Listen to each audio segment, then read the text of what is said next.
Your throat is burning. Your head is pounding.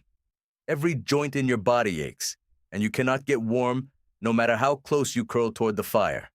You have no medicine, no doctor, no hospital within 100 miles, because there are no hospitals, no miles, no roads at all. This is not a nightmare. This is Tuesday, roughly 100,000 years ago. For most of human history, getting sick meant something completely different than it does today. It did not mean a copay and a prescription.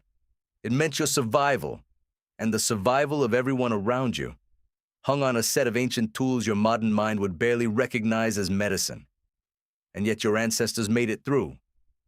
Generation after generation, they endured infections, injuries, childbirth, broken bones, parasites, and disease, without a single antibiotic, without a thermometer, without even a clean bandage in the way you would understand the term. So what did they actually do? The answer will change how you think about your own body. Start with the most basic question. How often did ancient humans actually get sick? The assumption most people carry around is that prehistoric life was a constant gauntlet of disease, filthy, brutal, and short. That assumption is mostly wrong. Bioarchaeologist Jane Buikstra, who has spent decades analyzing ancient skeletal remains across the Americas, has shown repeatedly that many early hunter-gatherer populations show remarkably low rates of the infectious diseases that would come to dominate later agricultural societies. The skeletons tell the story. Fewer signs of tuberculosis, fewer signs of anemia from chronic infection, fewer signs of the crowded gut parasites that explode when humans start living packed together with livestock and stored grain. Hunter-gatherers moved. They did not stay in one place long enough for their waste to contaminate their water supply. They did not live in dense settlements where a single cough could spread through 100 people overnight.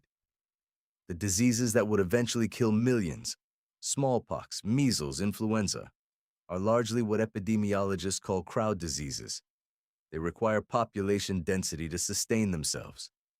Your deep ancestors, scattered in bands of 20 to 50 people across vast landscapes, simply were not a viable host population for those kinds of pathogens. This does not mean they were healthy in any comfortable modern sense. They had their own burdens: parasites, fungal infections, waterborne illnesses, injuries from hunting, from predators, from the sheer physical reality of moving through a world that had no soft edges. But the profile of sickness looked different, and so did the response. When someone in a band got hurt or sick, the group did not leave them behind. This is one of the most important and most consistently misunderstood facts about prehistoric social life. The archaeological record is full of evidence of care. At Shanidar Cave in northern Iraq, excavations by Ralph Selecki in the 1950s and 60s uncovered the skeleton of a Neanderthal man who had lived with a withered arm, a healed leg fracture, and severe damage to one eye socket. Injuries that would have made him largely dependent on others for food and protection for years, possibly decades, before he died. He survived because people around him chose to keep him alive. You would have done the same. Your capacity for care is not a modern invention. It is one of the oldest things about you. So what tools did your ancestors actually use when someone got sick? The first tool was rest. Not medically supervised rest, just rest. The body was trusted to do what it does, which is heal. Fever was not panicked over. Fever, as your immune system understands, and as researchers like Paul Ewald at the University of Louisville have documented through evolutionary medicine, is not a malfunction. It is a weapon. Your body raises its core temperature deliberately to create an environment hostile to bacterial replication. Your ancestors did not fight the fever.